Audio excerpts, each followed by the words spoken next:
So hi everyone and welcome to Physicam academy.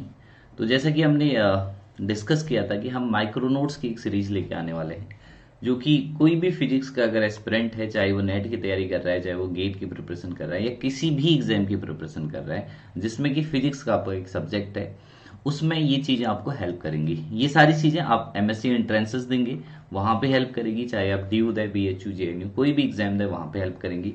ये सारी के सारी माइक्रो नोट्स की जो सीरीज है आपको मिलेगी फिजिकैम यूट्यूब चैनल पे। तो इन सारे माइक्रो नोट्स को आप अपनी कॉपी में नोट कर लीजिए, because this going to be very very important, क्योंकि ये एग्जाम टाइम आपको बहुत हेल्प करेंगे। इसमें मैं सारे एग्जाम कवर करूंगा, मैं यहाँ पे नेट कवर करूंगा, मैं यहाँ पे गेट के एग्जाम को कवर करूंगा, मैं यहाँ पे जैम के एग्जाम को कवर करूंगा, टीआईएफआर, जेस्ट, जितने एमएससी एंट्रेंस लेवल होते हैं वो माइक्रो नोट्स के अंदर कवर होंगे। यानी कि हर एक एग्जाम को ध्यान में रखते हुए मैं नोट्स प्रिपेयर कराऊंगा आपको यहाँ पे। ठीक है भाई। तो आज मैं आपको एक टॉपिक, बहुत ही शानदार टॉपिक यहाँ पे डिस्कस करा रहा हूँ माइक्रो नोट्स का, है ना। हम इसके अंदर डिस्कस कर रहे हैं किस चीज के बारे में, मैग्नेटोस्टैटिक के बारे में। Magnetostatic, as you already know कि magnetostatics plays a very very important role in all the exams. तो ध्यान से देखिए किस तरीके से आपसे माइक्रो नोट्स यहाँ पे बनाने की है आपको, और किस तरीके से आप फ्यूचर में माइक्रो नोट्स बना रहे होंगे। ओके। सो सबसे पहले इसमें जो सबसे इंपॉर्टेंट चीज ध्यान रखने की है माइक्रो नोट्स में, मैं कुछ बता दे रहा हूँ आपको। बायोट सर्वेट लॉ से हम स्टार्ट करेंगे, है ना। तो बायो सर्वेट लॉ जो है ऑलरेडी नो कि डीबी बराबर म्यू नॉट आई। सबसे पहले लिख लीजिए कि मैग्नेटोस्टैट के माइक्रो नोट्स हम बना रहे हैं, म्यू नॉट आई, है ना, D L sine theta upon R square, 4 है ना, म्यू पाई आर स्क्वायर। इस तरीके से आपका एक लॉ होता है जिसको हम बायो सर्वेट लॉ कहते हैं, या इसको और जनरल फॉर्म में लिख सकते हो, डीबी बराबर म्यू जीरो आई, है ना, D L cross R cap, okay, upon R square into 4 pi. So इस तरीके से आप क्या कर सकते हैं, बायो सर्वेट लॉ स्टार्टिंग में लिख सकते हैं पहले बच्चों।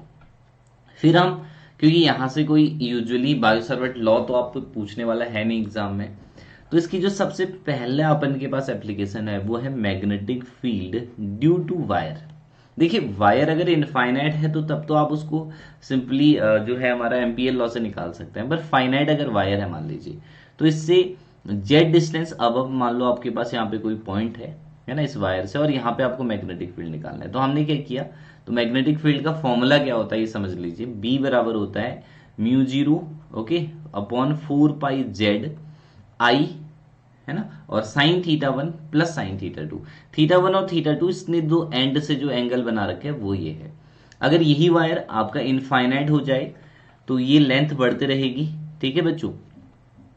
तो ये थीटा 1 थीटा 2 यहाँ पे क्या हो जाएंगे, 90 हो जाएंगे। तो डीबी बराबर mu not I upon 2 pi Z हो जाएगा। Is it clear? I think. या आप इसको mu not I upon 2 pi into S भी लिख सकते हैं, ये भी एक करेक्ट फॉर्मूला रहेगा। ओके।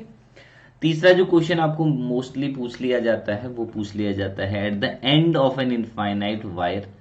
तो इनफाइनाइट वायर के एंड पे, मतलब ये पॉइंट अभी यहाँ पे है, तो ये वाला एंगल, एक एंगल 0 हो जाएगा इन दोनों में से, एक 90 हो जाएगा। तो you get mu not I upon 4 pi Z only.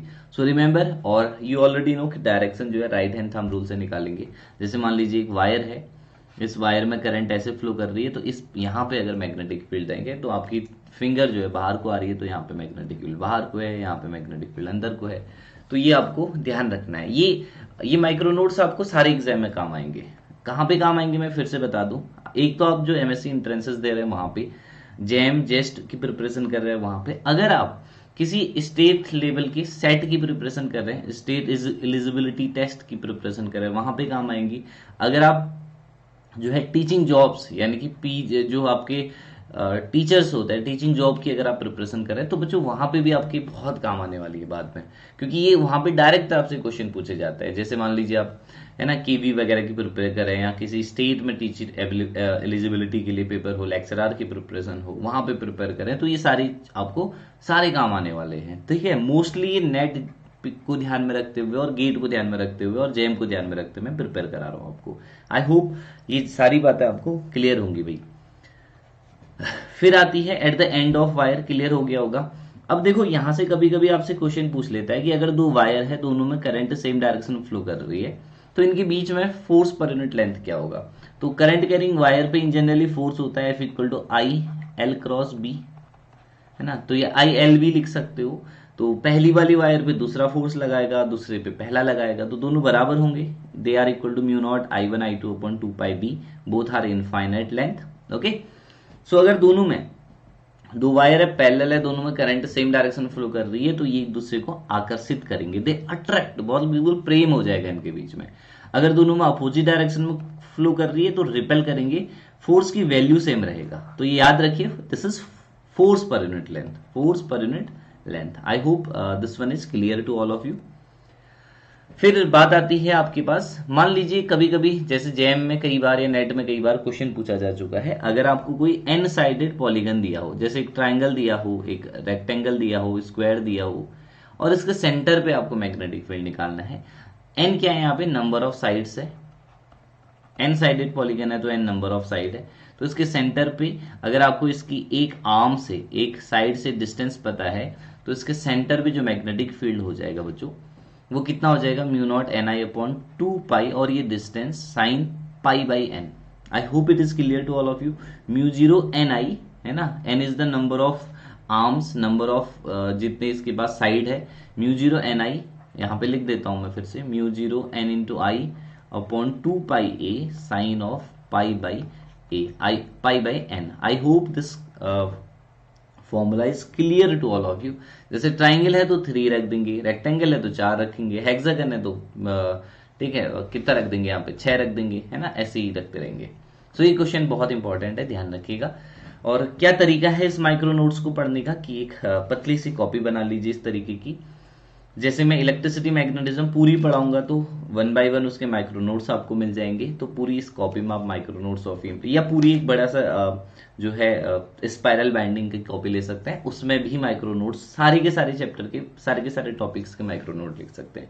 क्योंकि जब आप इन किसी भी एग्जाम की प्रिपरेशन कराएंगे, जो कि मैंने आपको पहले भी मेंशन कर दिया कि कौन कौन एग्जाम में काम आएंगे, तो उनकी प्रिपेयर कर रहे हैं, तो अगर आप एग्जाम के 15-20 दिन पहले भी इनको खोल के देखोगे ना, तो आपको बहुत ज्यादा बेनिफिट होगा इनसे, है ना। आप एग्जाम को मतलब 90 to 95% ये कवर कर रहा होगा माइक्रो नोट्स। बस आपको बस क्वेश्चंस लगाने की जरूरत पड़ेगी, प्रैक्टिस करने की जरूरत पड़ेगी, पढ़ने की जरूरत नहीं पड़ेगी।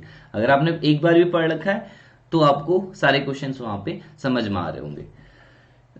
अब देखिए, magnetic field due to a loop, this is very very important thing, या रिंग आप कह सकते हो, कि भाई अगर एक करंट कैरिंग रिंग है ऐसे, इसमें मान लो करंट फ्लो कर रहा है, तो अगर इसमें करंट ऐसे घूम रहा है, that mean it is anti clockwise, तो अपने हाथ को एंटी क्लॉकवाइज घुमाओ, थंब ऊपर को आ रहा है तो your magnetic field in upward direction. ऐसे अगर ऐसे करते ही थंब नीचे को आता तो मैग्नेटिक फील्ड नीचे को होता, तो डिपेंड करेगा ही। तो फिंगर को घुमाना है करंट की डायरेक्शन में, थंब जो है आपको मैग्नेटिक फील्ड बताने वाला है यहाँ पे, ठीक है मेरे प्यारे पल को। तो ड्यू टू अ रिंग अगर देखें तो इसकी एक्सेस पे, मान लो ये लूप है, इस लूप की एक्सेस पे कोई पॉइंट है जो कि जेड डिस्टेंस पे है, तो और इस रेडियस आर है, तो यहाँ पे मैग्नेटिक फील्ड होता है mu zero I R square upon 2 R square plus Z square की power 3/2। Okay, mu zero I R square upon 2 R square plus Z square की पावर 3/2। यहाँ पे शायद आपको दिख रहा हो ये। अगर ये लूप इनफाइनाइट हो जाए, अगर ये लूप इनफाइनाइट हो जाए ना, सॉरी, अगर सेंटर पे निकालना हो, इस लूप के सेंटर पे निकालना हो, तो सीधे सीधे समझ में आ रहा है, जेड जीरो रखेंगे, so it comes out to be mu zero I upon 2 times of R. So this is very very important, please remember this. मान लो लूप पूरा नहीं है, आधा लूप है, सेमी सर्कुलर लूप है, उसके सेंटर पे निकालना है, तो इसका आधा कर देंगे, है ना, मतलब जितना लूप का पार्ट है उसका आधा कर देंगे। 1/4 है तो 1/4 of mu zero I upon 2 R कर देंगे। So similarly you can easily do that. Okay बच्चों, अब देखिए, ये भी एक काफी इंटरेस्टिंग फिनोमिना है आई थिंक, है ना, इसको भी आपको समझना चाहिए, करना चाहिए। ये जो सोलिनॉइड होता है आपका, देखो एक तो होता है फाइनाइट सोलिनॉइड जिसकी लेंथ फिक्स हो, ये एक बार जेस्ट में आ चुका है। तो अगर कोई सोलिनॉइड है, ये बच्चा बाटी इसकी एक्सेस है ना, तो दो एंगल बनते हैं, एक इस कोने से एक इस कॉर्नर से। तो ये एंगल मान लीजिए ये वाला एंगल θ1 है, ये एंगल θ2 है, समझ रहे हैं ना।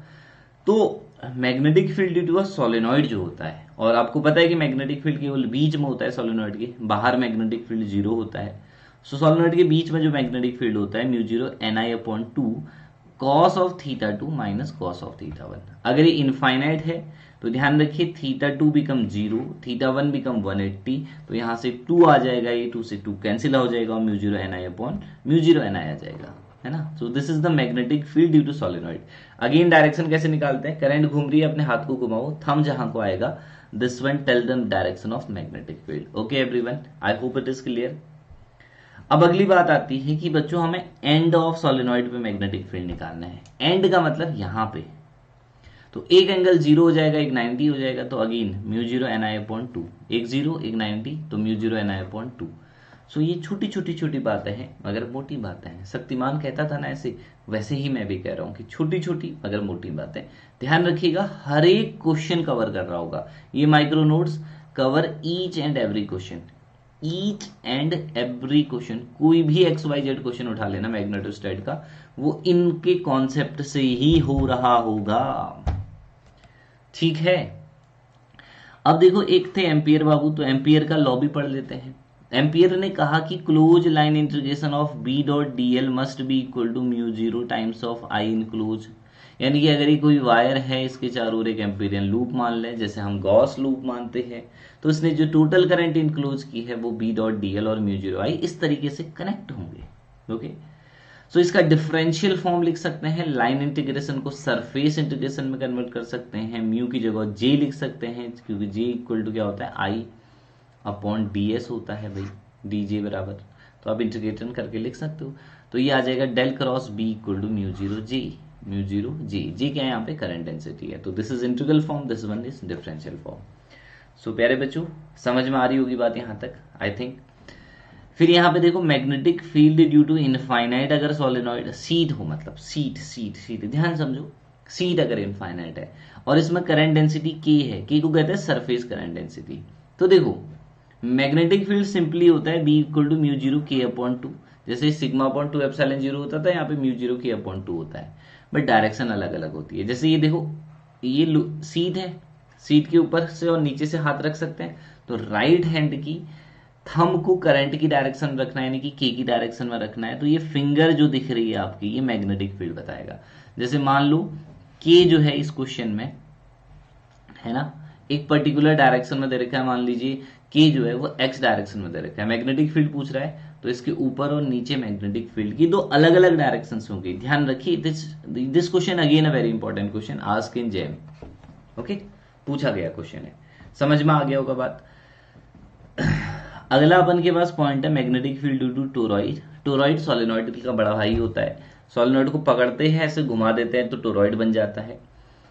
इनसाइड आउटसाइड जीरो, केवल बीच में मैग्नेटिक फील्ड होगा बेटा इस रीजन में, है ना, और जगह तो मैग्नेटिक फील्ड होने से रहा जीरो है और जगह मैग्नेटिक फील्ड, तो इस रीजन में मैग्नेटिक फील्ड कितना होता है mu zero N I upon 2 pi S. N क्या है नंबर ऑफ टर्न्स, एस मतलब ये डिस्टेंस जहां पे निकालनी है आपको।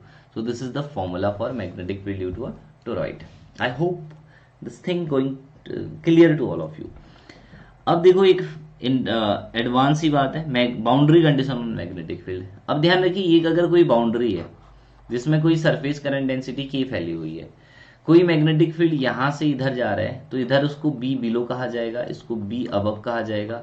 तो भाई अगर कोई magnetic field below the surface से लेके अबव द सरफेस ट्रेवल करता है, so how the magnetic field going to change. देखो जो परपेंडिकुलर कंपोनेंट होता है B perpendicular above minus B perpendicular below जो होता है वो जीरो के बराबर होता है। मतलब कि सर मैग्नेटिक फील्ड के परपेंडिकुलर कंपोनेंट में कोई डिसकंटिन्यूटी नहीं आएगी। देखो मैग्नेटिक फील्ड के दो कंपोनेंट होंगे पैरेलल और परपेंडिकुलर, अबव भी और बिलो भी, तो परपेंडिकुलर कंपोनेंट तो सेम रहेगा। परपेंडिकुलर मतलब जो इस प्लेन के परपेंडिकुलर है, जैसे अगर ये एक्स वाई प्लेन है तो एक्स वाई कंपोनेंट पैरेलल हो गया और जेड कंपोनेंट परपेंडिकुलर हो गया मैग्नेटिक फील्ड का। आई होप समझ रहे होंगे ना बातों को। तो ये वनडे एग्जाम के लिए बहुत इंपॉर्टेंट है आपके। और दूसरा जो होता है पैरेलल कंपोनेंट पे B parallel above minus B parallel below is equal to mu zero के होता है ना। जैसे इलेक्ट्रिक फील्ड पे जो होता है क्या होता है वहां पे सिग्मा अपॉन एप्सिलॉन जीरो, यहाँ पे म्यू जीरो के होता है, के यहाँ पे सरफेस करंट डेंसिटी है। तो आपको ये समझना अगर कभी क्वेश्चन कहे कि विच component of magnetic field change when magnetic field cross the boundary, तो ध्यान रखिए पैरेलल कंपोनेंट चेंज होता है, परपेंडिकुलर नहीं चेंज होता है भाई। ठीक है, तो इस बात को समझने की कोशिश कीजिएगा। Okay, next one is the boundary condition on a potential vector, है ना। पोटेंशियल वेक्टर ए, मतलब ए क्या होता है, देखो पहले तो ये समझ लो, बी इक्वल टू मैंने समझाया था डेल क्रॉस ए होता है, यहां पे नीचे भी बता रखा है, यहां पे समझ लीजिए डेल डॉट बी जीरो होता है। डेल डॉट बी जीरो होने का मतलब है कि ये आपको ये बताता है कि मैग्नेटिक मोनोपोल नहीं होता है साहब, है ना। तो ये कंडीशन है मैग्नेटिक मोनोपोल नहीं होने की। Also you know that B equal to del cross A होता है। Okay, B equal to del cross A, हमने बी की जगह डेल क्रॉस ए रखा क्योंकि डाइवर्जेंस ऑफ कर्ल किसी भी चीज का जीरो होता है। So B is del cross A, तो इस ए को मैग्नेटिक वेक्टर पोटेंशियल कहते हैं। तो since you know that surface integration V dot D S जो है वो जो है लाइन इंटीग्रेशन ए डॉट डी एल के बराबर होगा, क्योंकि ए डॉट डी एल को गॉस जो स्टोक्स थ्योरम है, ए डॉट डी एल को हम लिख सकते हैं surface integration del cross A D S, तो ये बी हो गया, है ना। तो यहां से ये फॉर्मूला आया है। और यहीं से एक और इक्वेशन आएगी del square A equal to minus का म्यू जीरो जे, इसको कहते हैं Poisson equation. Okay, this one is called Poisson equation in magnetostatics. तो रिमेंबर, आई होप आप इसको याद रखेंगे।